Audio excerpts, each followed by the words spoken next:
this week's program with a look at the Williams garage, where Riccardo Patrese prepares himself for Friday qualifying. Riccardo Patrese, of course, on pole position in Hungary, but he did not win the race as he retired. But 30 laps into the Grand Prix. As spectacular as ever on Saturday morning was Jean Alesi with the Ferrari, although Ferrari was a little bit off the pace in Seoul. He was the quickest yet again. Problems for Eric Comas very early on Friday morning. He crashed at Blanchimont, which is about the fastest corner on the circuit, and the first man to arrive on the scene was Ayrton Senna. There we see just the end of Comas' jump, a massive impact in the tyre walls, and Comas knocked unconscious for a couple of minutes, but no further damage done, and he is very lucky to escape uninjured. Eventually it would result in Comas not qualifying because he didn't take part in Friday afternoon's qualifying session, and of course Saturday's session was wet. Ayrton Senna stopping, seeing if Comas was alright. Actually, Senna was the only driver that stopped to see, and the crowd loved it.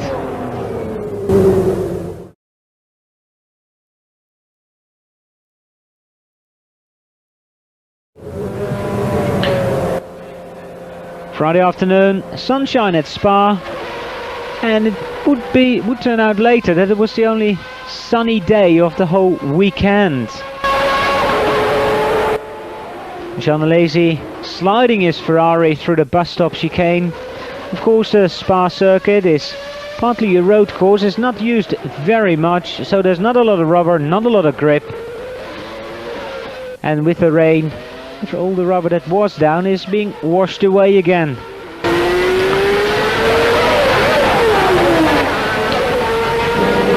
Riccardo Patrese wasn't a happy man, he wasn't the fastest, and Mansell still had to go out. Very relaxed. He won the World Championship in Hungary, and Patrese trying very hard indeed.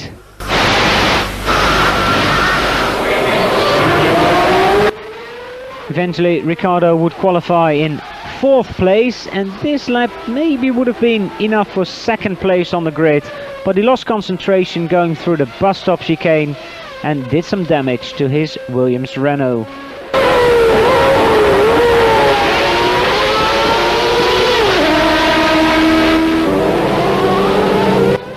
So Patrese was 4th on the grid. 3rd on the grid this time was Michael Schumacher.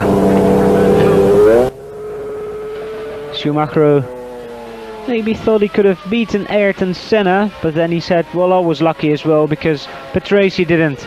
Complete hairpin. Then the whole circuit drops down. And Schumacher thought he was held up a little bit during his fastest lap in qualifying, but still on that 2nd row during his 1st anniversary of being a Formula 1 driver, because he made his debut here last year for the Jordan team and qualified an excellent 7th.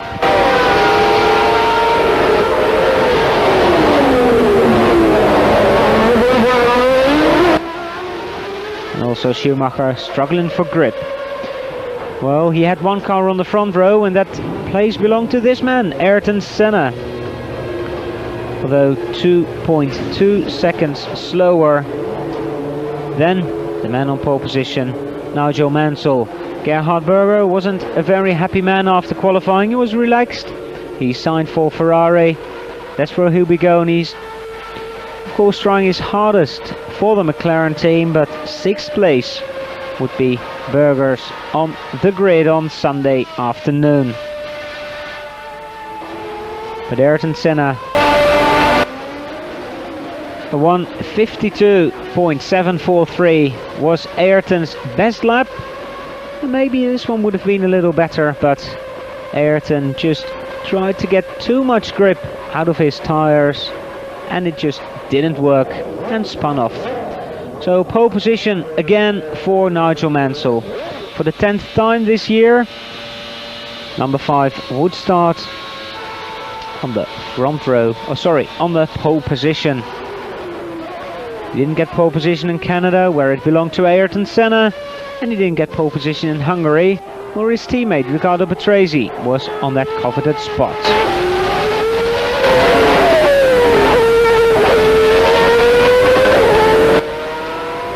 Ron Dennis, when you open a racing newspaper or magazine, there's a lot of things about rumours, who's going where, what driver is going to what team's going to use what engines. You're right in the middle of those rumours. What do you think of those? Well, I think the word's right, it's a rumour, and lots of rumours, and of course they're really based on people's perception of things as opposed to the facts. We are in a difficult situation. Generally in Formula One, we're not immune from reality, meaning economic situation is, I think, biting on most of the teams, and creating more confusion is the fact that the Williams have managed to produce a car that's certainly better than the rest of the field, and that makes them an extremely attractive place for drivers to go.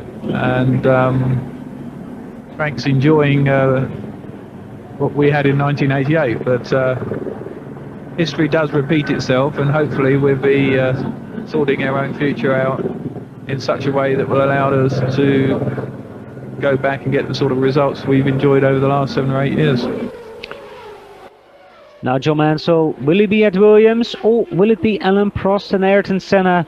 Well, we've asked Ayrton Senna how his negotiations were with Williams. Is with Williams totally finished now?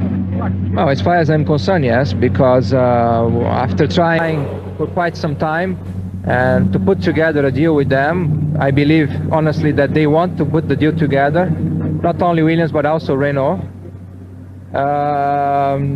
You know, you learn that you won't manage. Prost has a contract, he has a clause in there that has a veto for me to drive, and it's nothing you can do about it. He simply doesn't want to compete with me in the same car, and it's basically because he knows that in the same car is tough to beat me. He gotta have a different car, and that is sad because this is business, of course, but it's also some sport in it. And considering that Williams is well ahead in technically speaking than anybody else, it means that at the moment I have no alternative to compete with them, with Prost, with another car. If I was in the same car, then we would have a fantastic championship, maybe like we had in 88, 89, big fight. It may well be that Nigel will continue with the Williams and he's going to have a big run with Prost. But however, Prost has one style, Mansell has a very different style, and so do I. And I don't know which one could be the best combination in terms of competitiveness, in terms of consistency, in terms of sportive championship. It's impossible to know. I certainly would like to have had the opportunity to see how good we could be next year in a different car and competing with Prost again. But since he refuses to compete in the same car with me, it's tough. Ayrton, basically what you say is that McLaren's got to come up with a competitive car, or you're going to take a year off. Yeah, logically yes, but even so, I think between now and February, who knows, many things can happen. Ron Dennis worries over maybe losing Ayrton Senna. What is he going to do for drivers then? Well, only time will tell. Alain Prost, I mean, we asked him about returning to Formula One. He said, I will like to get back, and I don't feel like discussing or arguing with anyone in Formula One. So whatever people say around me, I will say no comments, and we'll see what happens next year. Whatever Senna says, whatever everybody says, he says, well, the only thing Ayrton must realize is that you shouldn't forget that Mansell and Patrese are the two Williams drivers, and that's all I have to say for the moment. Well, that's what Alain Prost says. We continue this program after the break here on Eurosport. Spa circuit looked like on this Saturday afternoon, so the second qualifying session was basically worth nothing. Although maybe for the wet weather, some people went out and did some testing, because at Spa you never know, and maybe the rain would come on race day as well. We saw a lot of spins and a lot of near spins.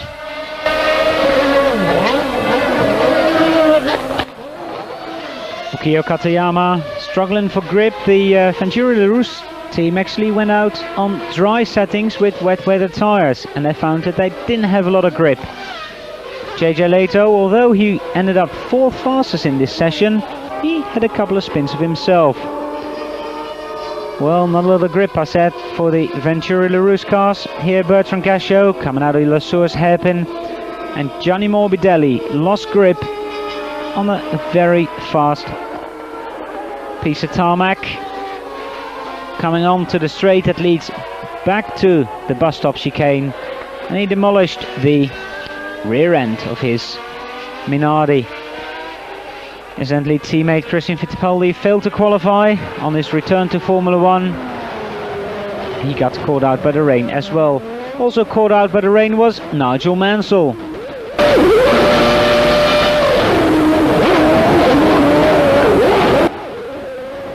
This session came to a premature halt when first Gerhard Berger lost control of his car. Berger here going around Le Source hairpin, but on the run down to Eau Rouge and Radillon, the car just aquaplaned left into the Armco.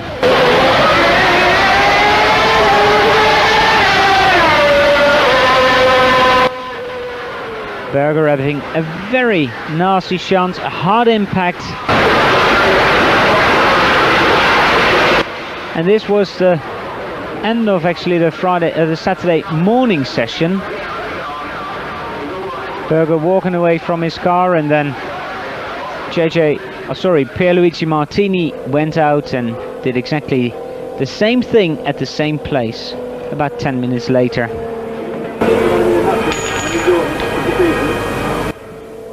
So Saturday rained out at Spa.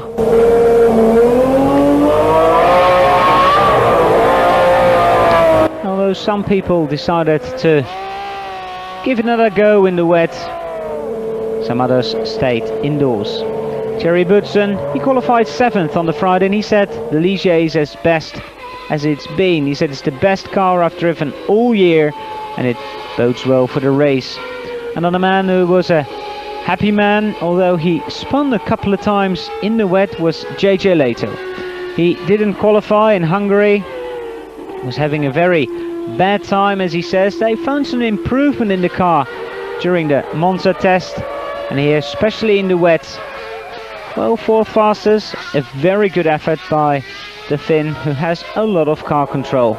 JJ, non-qualifying in Hungary didn't make you happy, but the rain this morning and this afternoon here must have put a smile back on your face. Well, it's just with the, I mean, we don't have the best car this year, and we have been having a lot of problems with the aerodynamics, and we have no downforce on the car. So in the rain, it's a little bit easier, even with the bad car, to be quick. And also yesterday we were testing in Monza last week, and we changed a lot of things on the car, not aerodynamically but only mechanically, suspension and springs and dampers and things like that, and we got it better. So the car is more drivable. It's still slow, but I was 16, so I'm quite happy for the race anyway. And now they are doing a lot of changes for Monza as well, aerodynamically, new underfloors and things like that, so I'm looking forward.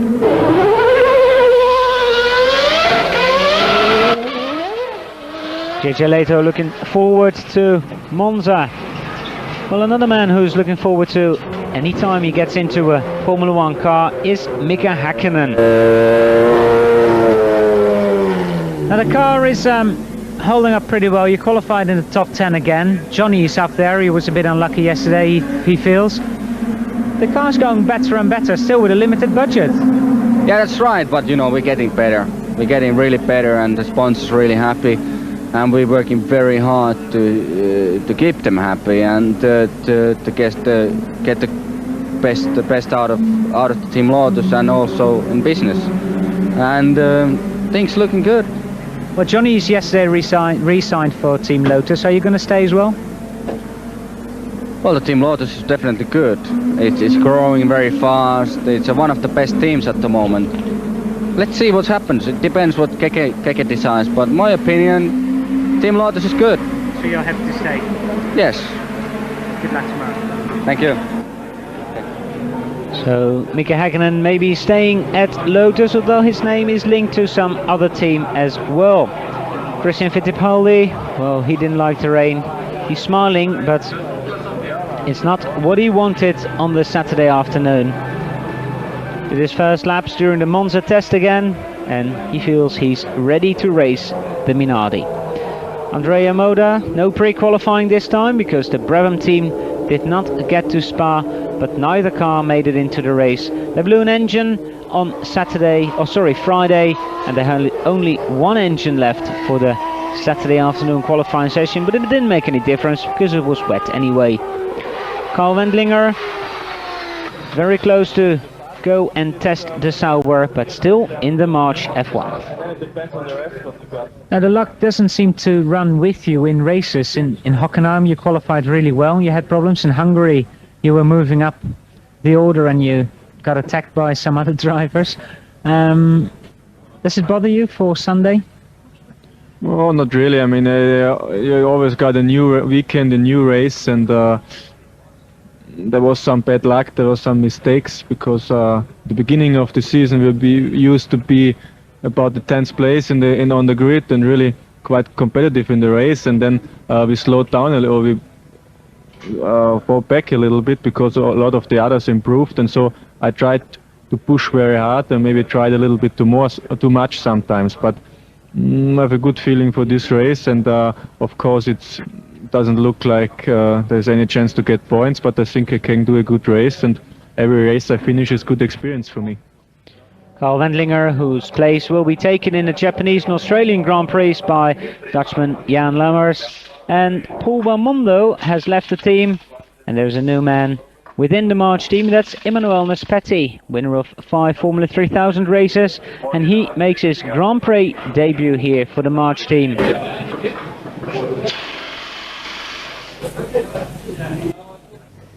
Emmanuel, your first Grand Prix for March. What's the transition from Formula 3000 to Formula 1? What's it like? Well, it's much more difficult because the car are not all the same, and obviously we have more power, and it's not that difficult to drive the car.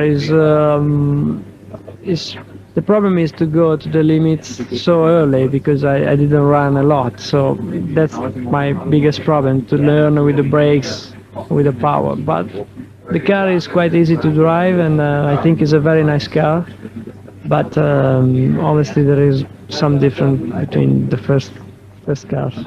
Are you happy with your qualifying performance here? I'm happy because I'm qualified, so I'm happy about it, but I think we could do much better. We could do much better, and but some inexperience and some traffic, so that was a big problem. But I'm happy. Now the car is, for your physique, much harder to drive than a Formula 3000 car. You didn't have a lot of time to get accustomed to a Formula 1 car. You think it's going to be a problem in the race? No, it's not a problem, because physically I'm ready to do Formula 1, because I worked a lot on it. It's a couple of years that I'm looking for a place in Formula 1, so I'm ready to do it. It's not a problem. Naspetti qualifying easily with the March. Some other people who had problems on that Saturday afternoon was Martin Brundle and Stefano Modena. They used to be teammates, but Brundle, who turned in, minding his own business, and then Modena, who lost control, just spun straight into the back of him. He said sorry, so what else can you say? I mean, he just lost it under braking. You're not looking in your mirrors as you're trying to turn into Lasso, especially in those conditions, and I just at this last second I saw a blue flash in my right-hand mirror. But by then he was coming at me with amazing speed. I couldn't believe the closing speed. I guess it just shows you how powerful the carbon brakes are, how much they slow the car down, because he slowed down nearly nothing going backwards, huh? Now the second half of the season has been really kind to you. Your good results. What is it about for next year? Well, there's no telling, is there? Lots going on, lots of changes. I could be here at Benetton, or I'm talking to some other people. You know, we have to wait for the megastars to take a seat in this game of musical chairs, and then we'll all sit down. So hopefully not a good race tomorrow with a wrist that's not really a problem? Yeah, it's not broken. We've just been to the hospital and checked that, but it's pretty sore. But we can put some things on that to make sure it's not a problem for tomorrow. Good luck. Thanks. Martin Brundle, a bit sore in his wrist, but ready to go for 44 laps round the Spa-Francorchamps circuit. Last year in the Jordan, he made his Grand Prix debut. Michael Schumacher qualified 7th, but the race didn't last very long. But then he's been the sensation of Formula 1 ever since. Michael, the weekend of your first anniversary in Formula 1. Now, basically from the minute you jumped into a Formula 1 car, you've been fast. But has life in Formula 1 been easier than you thought it was going to be, or harder? Let me say, life in Formula 1 is never easy, I would say, but it's easier than I expected it, I have to say. But it is easier for me because circumstances are right, and I'm handling everything quite good in the moment because we have success, and then anything is easy to handle. And I just can say what I learned in 1 year is quite heavy. Maybe somebody else didn't learn it in 5 years, and I'm quite happy about the situation. And actually, I'm quite happy to be in 3rd position and not so far away. Now you've created around yourself quite a steady environment, so you can just get on with the job of driving the car. Yeah, that's right. We fix everything around us quite early, and I think more or less okay for everybody. And I think this is an important thing, that nothing is wrong around me that makes life easier. Back to qualifying Friday afternoon. I think 3rd place is about the best you can hope for. Yeah, that's right. I mean, we have to say, if Ricciardo wouldn't go out and would continue on his practice, he would be in front of me. But still, there would be the situation for me. I was able to catch AYRTON again. I couldn't do. Martini blocked my lap. Okay, that's life. But the 3rd position is fantastic, and I'm happy. Now, what's the forecast for tomorrow? It could well rain, and this is not really the place you want to have a wet race, is it? I mean, we was quick and wet. The car is fantastic in dry and in wet condition. But really, as you say, it is difficult to drive a Formula 1 car in these years in the rain. Especially if you drive behind somebody, you just see nothing, I have to say. I like to have dry condition, but how is the weather forecast? If you hear the weather forecast, it would say, yeah, it could be dry, it could be wet. Good luck tomorrow. Thanks. The start of the race, which will come after the break here on Eurosport, the Belgian Grand Prix magazine. Spa in Belgium, the setting for round 12 of the 16 race Formula 1 World Championship Series. Most drivers' favourite circuit, they say, on the edge of the Ardennes forest near Liège. But in these blustery, unsettled conditions with the promise of heavy showers forecast, I doubt if many are looking forward to this grueling, daunting challenge around the 4.3 mile circuit here in Belgium. 44 laps the race is scheduled for. Nigel Mansell, the new world champion, is on pole position. Alongside him, Ayrton Senna, the outgoing world champion in the McLaren. Mansell's time 1:50.545, which earned him the pole position, set in qualifying on Friday. Saturday's qualifying disrupted by heavy showers, and even though most of the cars, in fact all of the cars, all 26 on the grid, are starting on slick tyres, you can see there from Nigel Mansell's car as he slips through the bus stop that it is just damp as this drizzly rain starts to settle on the track surface. Mansell and Senna on the front row. Schumacher in the Benetton and the second Williams of Riccardo Patrese on row 2. Just shepherding the cars at the back into position, waiting for the red, then the green. Mansell, Senna, Schumacher, Patrese. There's the green, and Mansell with a good start, using that Williams traction controller. Lacey coming through from row 3. The Benettons showing up early as well, but one of the McLarens has been left on the grid. It's Gerhard Berger. Gerhard Berger in trouble. He won't even get started in this Spa Grand Prix. He's actually removed his steering wheel from that McLaren. It's just perched on the top there, and that's going to be difficult to manoeuvre. Those marshals have got only just over 2 minutes before these cars are back into sight again. Senna leading Mansell from Patrese. Lacey ahead of Schumacher. Hakkinen showing up well. Mansell taking a peep at the inside of Senna as Schumacher comes alongside Lacey. There's Senna, Mansell. And Mansell none too pleased with the start that he got. Senna taking advantage on the roll down to the first corner and holding off the new world champion now. De Martini. Mansell pushing Senna very hard indeed in these very early stages. Fair amount of rain about on that section of the track as the wind sweeps down the valley, and it's Mansell sweeping inside Senna. He takes first place. Senna is in second. Patrese third. Schumacher fourth. And Patrese challenging now for second place inside Senna at the bus stop. He's through. Williams Renault first and second. Mansell, Patrese. Then comes Senna and Schumacher in fourth. The second Benetton of Martin Brundle, having started from row 5, is just out of the points behind Jean Alesi and Mika Hakkinen. That's the race order. The rain starting to drizzle fairly heavily at that corner. La Source, Mansell away up the hill towards Eau Rouge.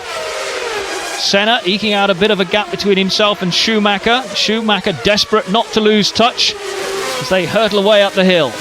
It's the circuit at which he made his Grand Prix debut a year ago in the Jordan, but that race lasted no more than a couple of 100 yards. Patrese challenges Mansell right on his tail. Schumacher with Alesi gaining ground.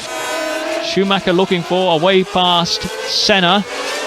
And Patrese knowing that all bets are off now that Nigel Mansell has won the World Championship, hoping to be able to go out and establish himself as a race winner for the first stages. Into the pits, Nigel Mansell deciding that this race can't be continued as it is on slick tyres. He's going to change to wet. So too Jean Alesi.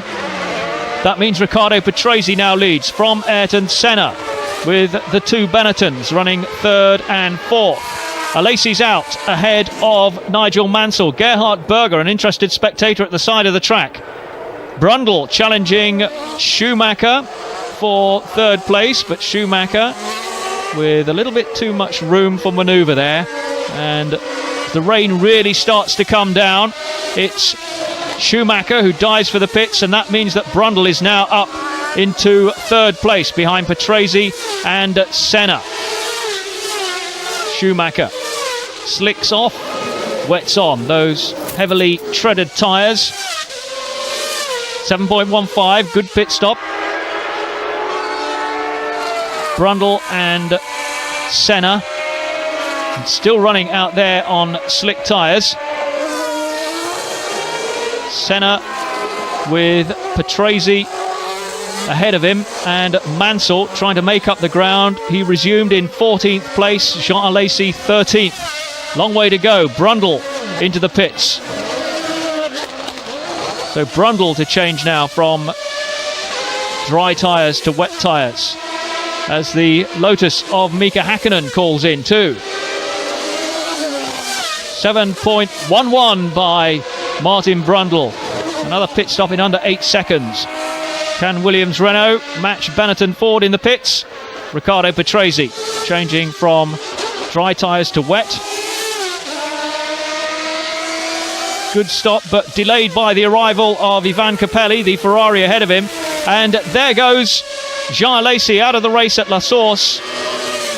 Riccardo Patrese out on the track running ahead of Nigel Mansell as a result of this little altercation between Mansell and Alesi. Alesi going for the corner, but slithering and sliding all over the road, catching Mansell's front wheel, pushing him out over the track, but the real damage done to Alesi's chances. Alesi spinning backwards and out of the race into retirement. Mansell now chases after Riccardo Patrese. who, having spotted Mansell offline as a result of a Lacey's mishap, took second place from Mansell. Mansell retakes it from Patrese at the bus stop. Schumacher and Brundle in the wake of the Williams Renaults. Senna still out in front. He hasn't stopped at all. He's still running out there on slick tyres.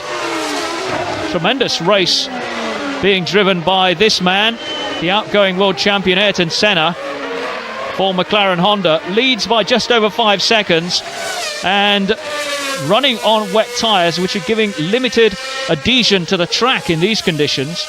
An awful lot of moisture now actually standing on the track. You can see the spray being thrown up from the McLaren's rear wheels, but he's being caught every yard. Mansell gaining, with Patrese gaining the toe as well down the straight, and the Benettons waiting in 4th and 5th places. Mansell through in red 5. There's Patrese, next Schumacher, then Brundle. Experience and racecraft to be able to hold these charging Williams Renault twins out of first place. Here comes Mansell right up with Senna. Patrese having just lost a yard or two. Schumacher sensing his chance to move into 3rd place. Battle rejoined between these two great adversaries. Mansell sweeping round the out. Mansell through, and he's back in the lead of the Belgian Grand Prix at Spa. Senna in 2nd place, and stealing a look in his mirrors as Patrese comes up, and Schumacher is also sensing his chance of moving past Patrese and Senna in one fell swoop. Mansell, Senna, Patrese, Schumacher, Brundle. That's the order as they head down the straight. Dip left, then right, climb uphill, and past Senna goes Riccardo Patrese, round the outside, going the long way round, but he's done it. Senna just holds off to give him the opportunity to get clear. Senna is going to lose a place to the Benetton soon, surely. How the weather shapes up. Schumacher now, yes they do. Senna into the pits. He will swap from dry tyres that he's run throughout this race so far. The gamble, he admits, has failed. Good stop by McLaren. They've done their bit down there in the pits. Now it's up to Ayrton Senna out on wet tyres to do it out on the road. Thierry Boutsen crashes out of his home Grand Prix at Spa. Boutsen, who'd swapped back from wets to dry tyres with a bit of a dry line, is out, and Schumacher is almost out as well as he goes hurtling over the curbs there and has to call in for a new set of tyres as well. Schumacher loses 3rd place, and Martin Brundle moves up a notch. But Brundle too is running on wet tyres at the moment, and he will have to call in, which will surely mean that Michael Schumacher will have a chance of stealing a place. Ayrton Senna in big trouble, out on slick tyres again, and having set a very quick lap indeed, 2 minutes 5, suddenly finds his world in a complete spin. Nigel Mansell at the head of the field, and still running on wet tyres, and perhaps a question mark over the Williams Renault tactics. Have they left it too late to call in Patrese and Mansell? Here comes Brundle, so both Benettons will have changed back to slicks once this pit stop is completed, and they will be in a position to challenge the Williams Renaults for the lead. Brundle comes out, having stopped in 3rd place. Schumacher goes through on the track to take over 3rd. Brundle will resume in 4th, and Mansell and Patrese have yet to stop. Schumacher hurtling along and eating into the lead enjoyed by Williams Renault.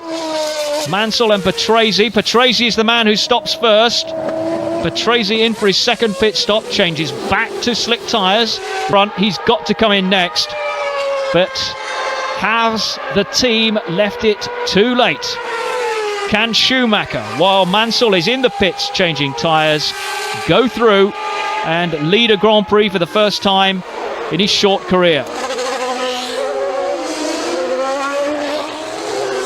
Mansell back inside of the pits.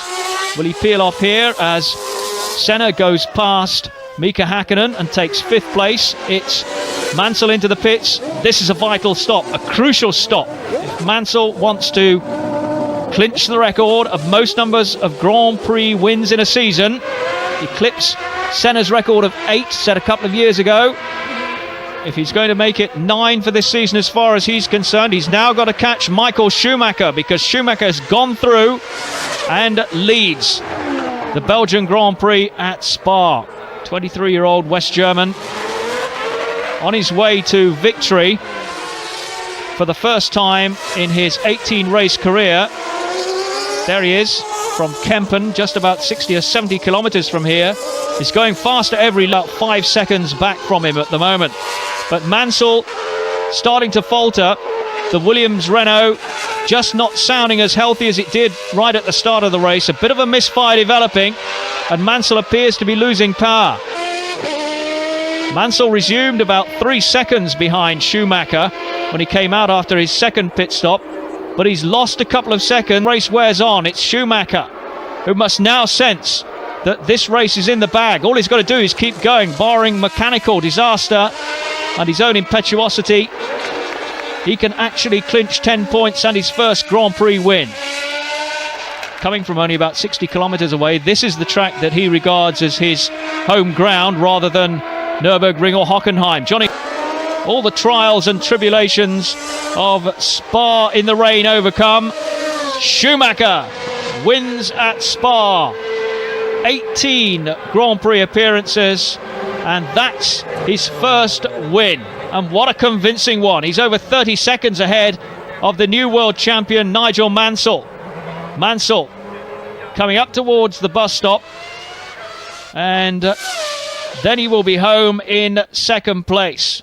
Mansell's points making sure that Williams win the Constructors' Championship for 1992. So 2 titles will be celebrated down there at Didcot. Mansell, the Drivers' Champion. Williams, the Constructors' Champions. Riccardo Patrese is following Mansell home in 3rd place. So 10 points picked up by Williams Renault from the 12th Grand Prix of the season, but all the delight, the joy, the celebrations down there in the Benetton camp. Schumacher home, almost 37 seconds ahead of the world champion. Patrese in 3rd, the second Benetton of Martin Brundle making it in 4th, ahead of outgoing world champion Ayrton Senna in 5th, and Mika Hakkinen picking up a point for Lotus. Afterwards, naturally enough, the centre of attention, Michael Schumacher, the 23-year-old German, currently the hottest property in Grand Prix motor racing. Michael Schumacher, your first ever Grand Prix win, and a track where you made your debut just a year ago. How are you feeling now? I really can't describe it. I mean, it's something crazy. But I really have to say, in the whole weekend, I felt that we quite good. And I don't know why, but when I was in the motorhome today, I thought I'm able to win this race, and that was unbelievable. And I have to say thank you to the team. And into the record books because it's the first German driver to get a Grand Prix win since Jochen Mass back in 1975. So a proud moment for you in Germany. Yeah, that's right. I think the German fans have waiting a long time for Formula 1 Grand Prix victory. And I really give this victory to the German fans, I have to say. One incident where you ran wide and then you came into the pits for dry tyres. What happened there? I just missed the apex a bit, turned in a bit too late and went a bit over the grass. Actually, I was happy that I didn't hit the barrier. But at that time I was behind Martin and I could see that his tyres were blistered, and it was a good situation for me, and immediately I decided to go in for tyre change. Surely a big party tonight at Benetton. Yeah, surely. Well, delight showing on the face of the 23-year-old German, and why not? He's there in 3rd place in the Drivers' Championship with a good opportunity before the end of the season to make sure that he's actually second in only his first full season of Grand Prix racing. A rare event this season, the champion having to take 2nd place.